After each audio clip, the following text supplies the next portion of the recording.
welcome back to the channel.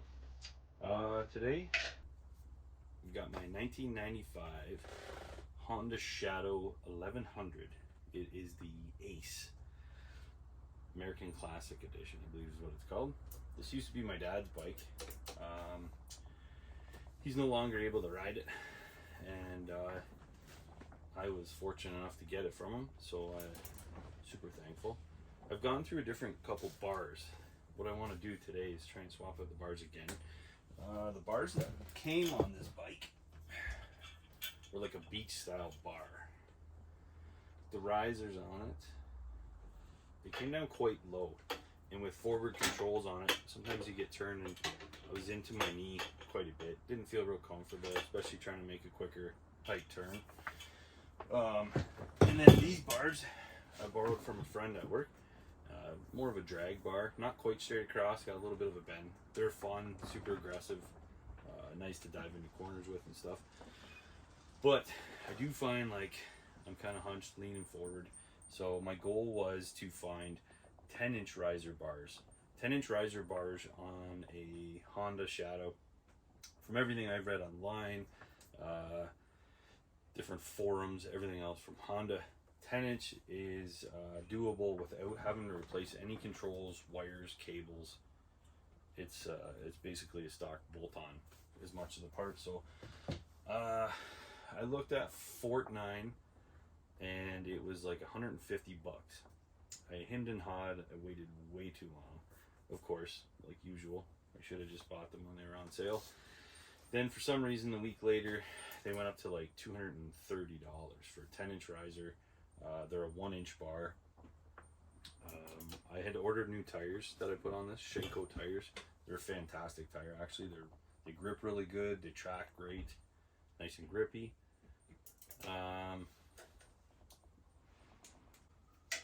But I did ask them when I ordered the tires if they knew why the price in the bars went up really high. They said it was manufacturer spec. Didn't know. Nothing much they could do. Basically, whoever they buy the bars from is who set the price, is what they said. So I looked around. I was gonna finally hem and haw and order them.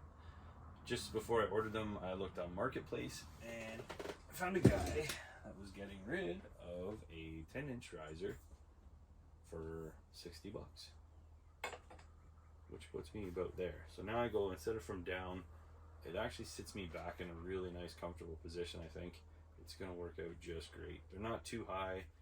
Still keeps me fairly close and aggressive without being stretched way out. And like I said, with the 10-inch, the nice thing is all my cables and everything still have lots of room. These should just relocate nicely without having to get any kind of tightness or any kind of goofiness going on. And we'll see what goes on. Now, these bars that are on here, this drag style, they're a one-piece, right straight down to my triple trees. So I'm gonna have to take the risers off my stock bars. I'm gonna probably just mount them in because they're nice and straight on the bars they're on now.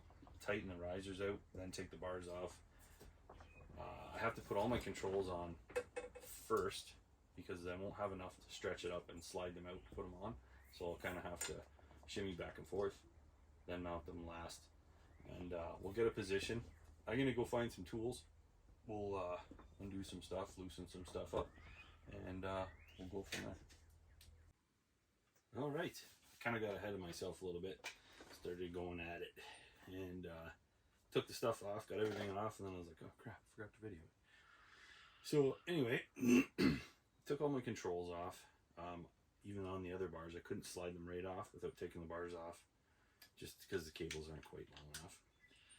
This is the stock bars that came with it when I got it from my dad anyway. So you can see they're more of a relaxed kind of cruising bar, but on a tight turn, if you're got gloves on or thick pants or something, like you're pretty much into your knee before you or your tank even for that matter. So it's just a little too low. They were fun for a while, but being up here, being able to cruise nice is it's gonna be pretty good. So I'm gonna clean up some extra bolts, get some things ready, and then I'll try and video it back on when I've got things in place. But anyway, that's kind of what they looked like before I went to the drag style bar. And then kind of felt too low, a little too far.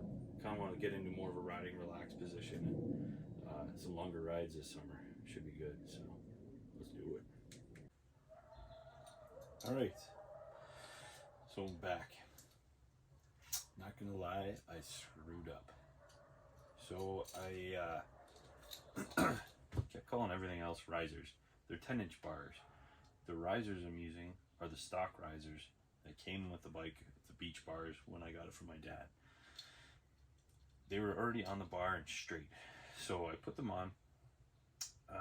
My plan was to tighten them up, take the bars off. That way the riser holes line up nice and smooth. Swap the bars out, no problem. Put the first one on, tightened her up, nice. This guy, I messed up. I didn't even crank it that hard, which is what's crazy, because normally that's the problem. But here, if you see on the shaft, this shaft goes through the triple trees, and then there was about that much threaded rod that was all one piece to the shaft. I put it on, got it snug, and give it just a little, and it come off. It broke it clean off pretty well. So today, my good buddy Mike, he helped me out big time, and we ground this down. If we can see it in the right spot. Ground it down. We ended up drilling into the shaft, probably about here somewhere. Tapped it out with some new threads, put in a piece of threaded rod. She's good and solid now. Got some extra hardware to throw in, and we're back in the game. These little buggers are pretty expensive, so to buy new ones, again, everything I do, I kind of try and do on the cheap. Stuff's too expensive anymore to just go out and buy all kinds of crap. So anyway, I'm gonna get all my tools back together, make sure I got everything all the good here, and then we'll start putting the bars in, place everything into spec, see how it all fits. Hopefully everything lines back up. Alright, that's started. I'm just going to put these bars on, basically just to line up the riser holes here, make sure everything's straight.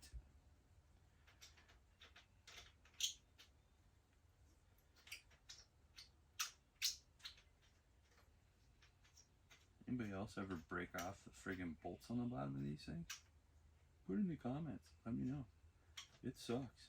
There's a bit of a panic, I'm not gonna lie. My stomach, gone. Great. Now I gotta order more parts. Man, I tell you, it's not one thing, it's another. The other thing I gotta do at some point, I don't know where they are. I've got different lights that go in here. They're like that style. It has like a projection style. It's got a black background. It should be a lot brighter. Out in the country where I live here, it gets pretty dark fast sometimes. So it's nice to have the light to flood the road, because 9 out of 10 times it's a critter, not something else. Damn raccoons are everywhere. So I got to put them in. I had some wiring issues last year. When my dad got this bike, the guy had a whole bunch of wiring just kind of hacked together. Those stupid Scotch clips, the blue ones where you like squish them together and they're supposed to join magically without causing wiring problems. Yeah, that was the issue. So we ripped all that out. So these are just sitting in here kind of dummy lighted right now with no wires to them. I got a kit with those fog lights. It came with the headlight. The headlight doesn't fit in here because the bracket that's in here is kind of like a one-piece unit with the glass bulb. So each 11 I think is the bulb. So I actually went and bought I went on the Amazon site and ordered an LED high intensity bulb for it. It worked really well, and it's super bright. It's like driving with candlelight before. Now I can see friggin' everything, so it's pretty sweet. I don't have to worry about hitting it nearly as much, and it extends my riding day a little bit by being out a little longer. So the light package that I got from another friend was like a projector style with a black background, and it came with the 2 lenses. However, it doesn't fit in here, so my buddy Mike that helped me with the riser, he's got that in his 82 900 Honda CB that he just finished redoing We should actually have that on the channel. That thing's pretty cool. It's fast as hell. It's faster than my bike, that's for sure. And anyway, he's got that for his headlight, but I'm going to put them in my driving lights. So I've got to run some wires. I'm not sure how I'm going to do it yet. I wanted to wait till I got the higher bars on, because I don't know if I want to put a switch up here. I might even put a switch down low, kind of incognito, out of the way. The other option was to wire it direct to the headlight so everything comes on all the time, but I don't know if I want all the lights on all the time. So I got to find a cool little rocker switch. I got a little bolt right here, which would be mint to just stick a little thing right there. Would be perfect. And yeah, hopefully it brightens everything up. We can see a little better. It'd be nice. It's pretty sweet. We're looking forward to some good rides. Later in the evening is kind of nice when it's not so hot. The bugs are a little bad, but it's nice blasting down the road with a bunch of guys and having a good time. So totally looking forward to that. It was, like I said, quite a bummer when I broke this bolt yesterday, because I thought, great, it's going to be forever before I can fix this thing now. But Mike helped me get it all set up. We got it running. Looks like it's going to be good, as long as I'm not stupid and over tighten the hell out of this.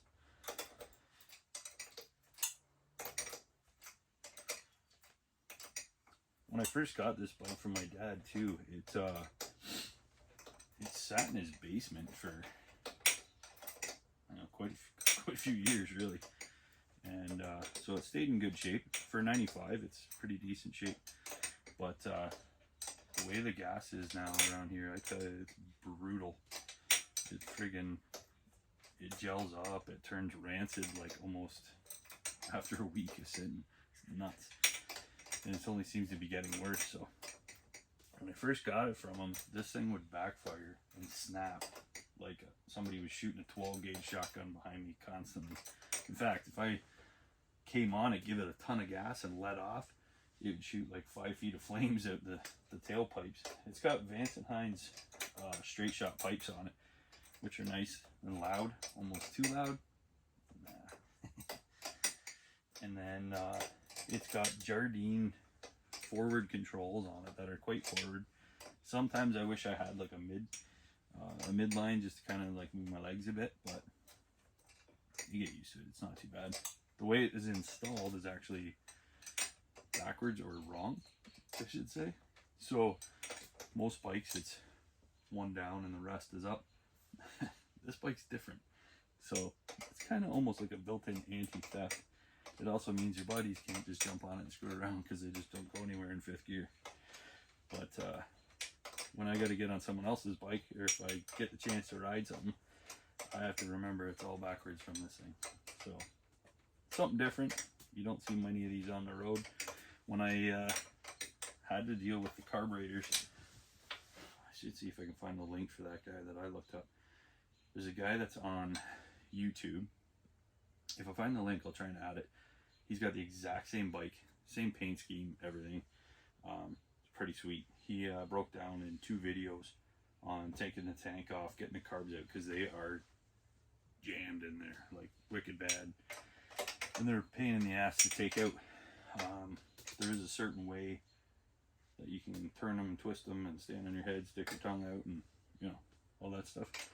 And it worked really well. It was an informative video, and again, it helped me rebuild the carbs.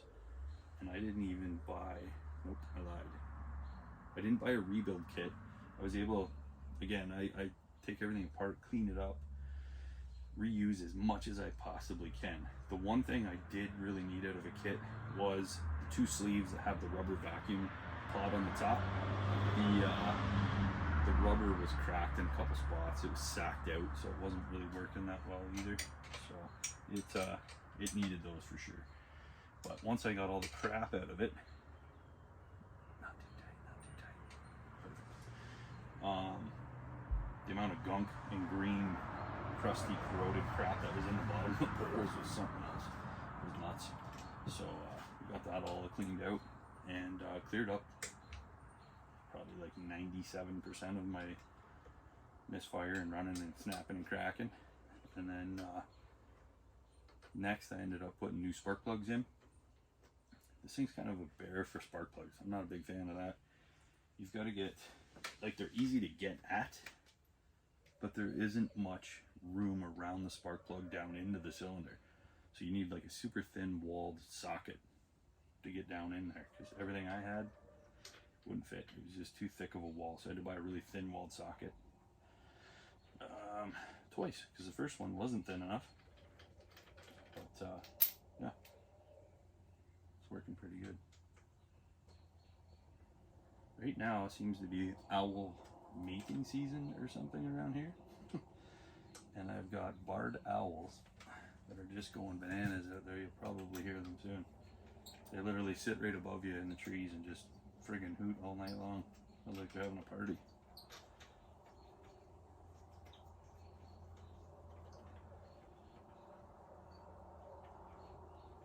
Hopefully you can see this, because I'm still learning this whole YouTube video thing, and to be honest, it's weird talking to yourself. Everyone's like, "No, you're doing a good job. It's mint." Yeah, I feel like a crazy idiot out here. Usually when the camera's off, the music's going, but apparently, you know, you can't do that on YouTube without paying somebody some friggin' money.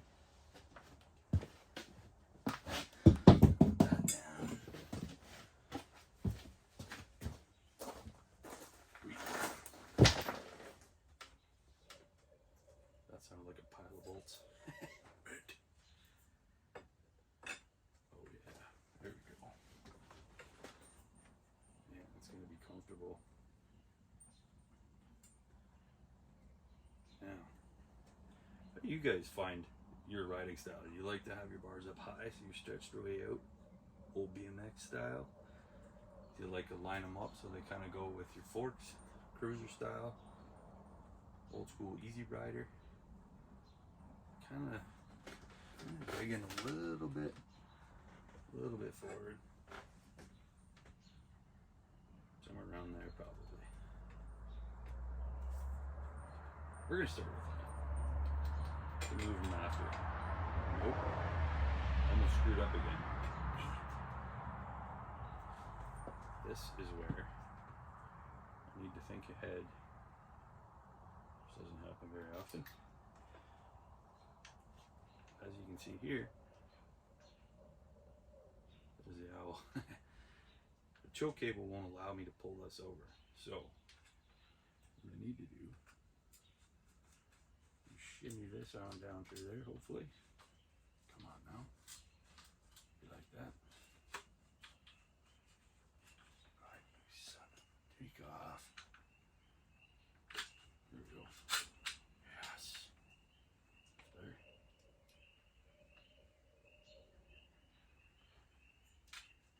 And this guy.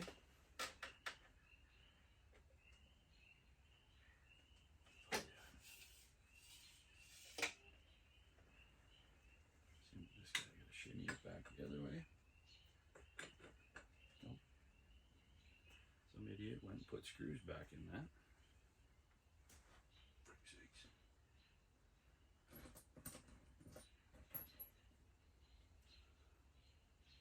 Right. Put the screw back in this. Stops it from falling apart on me, because I had that happen last time. And the choke cable came out, slid around, thought it'd be funny and go in the wrong friggin' spot. So my choke was wide open all the time. Come on now.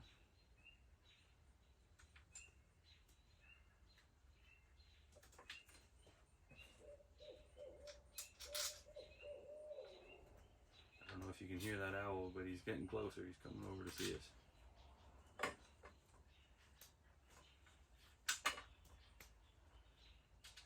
I have chickens, and we've had rats near the coop, and luckily that guy is keeping an eye out for us, which has been sweet, because he's plucked all them off for us, so we don't have to worry about rats, because they're just gross. But this guy will not shut up all night long.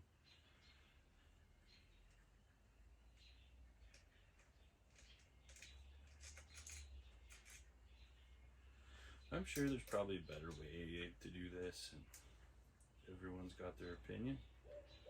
just like buttholes. But it's my bike, not yours. So, yeah.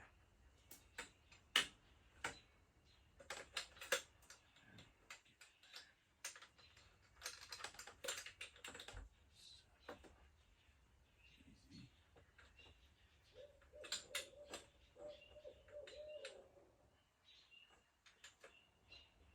I don't know. You want to go in your home?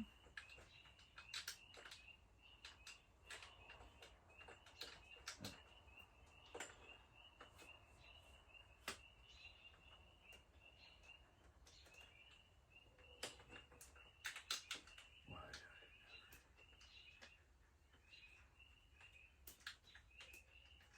It's like it just doesn't want to freaking go.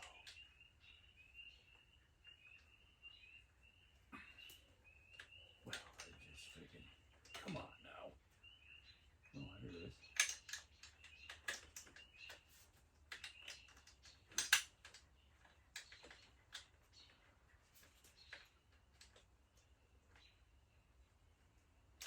Okay, it's getting screwed for now, just so I can friggin' let go of it.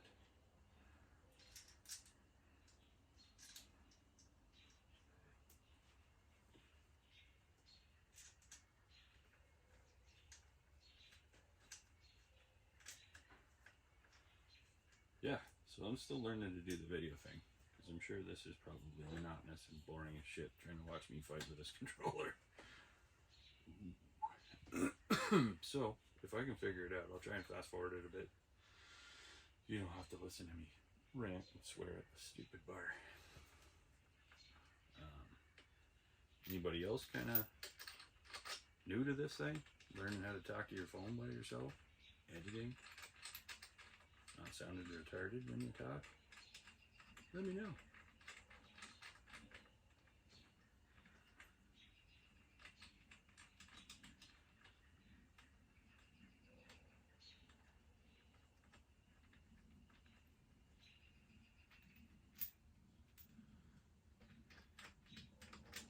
Anybody follow any other channels in the area? What's a good channel to watch?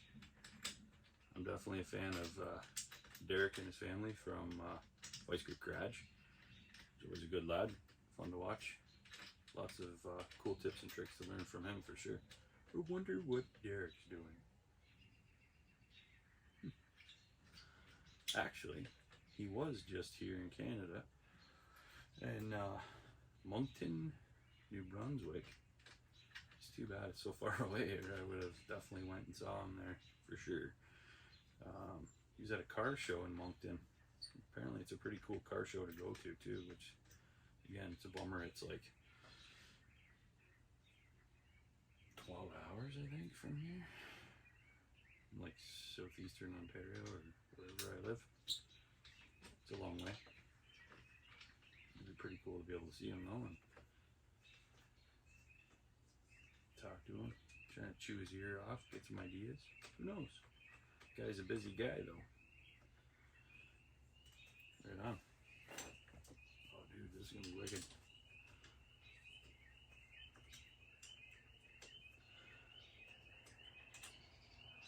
I joked about trying to figure out how to get a green flashing light hooked up to this rig. In my spare time, which I don't seem to have, I'm also a volunteer firefighter. So right when you think you're gonna relax, your tones go off and let you go. So sometimes you're riding and it'd be like, man, it'd be nice to be able to flip a switch and have strobes and stuff, but it might not be safe either.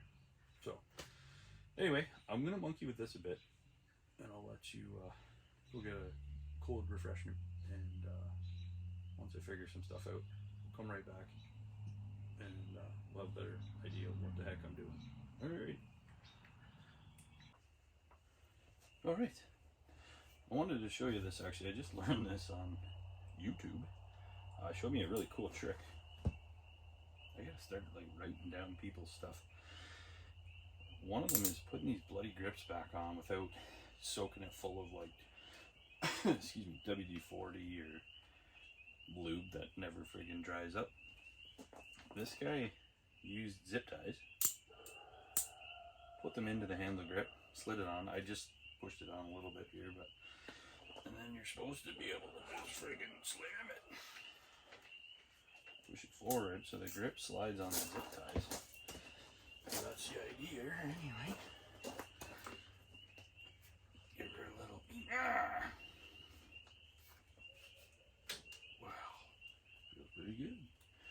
And then you're supposed to be able to pull these back out without flipping the bike. We're about to find out if this works.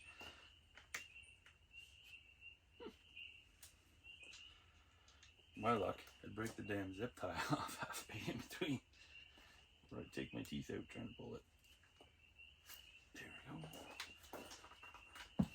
Come on now.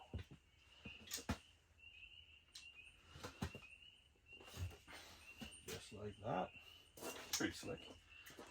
I probably could have used an extra zip tie. Might have helped it a little, but it also would have been tighter to get back out.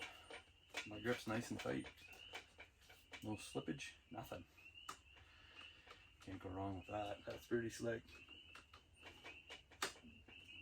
Nice. Wicked. Cool.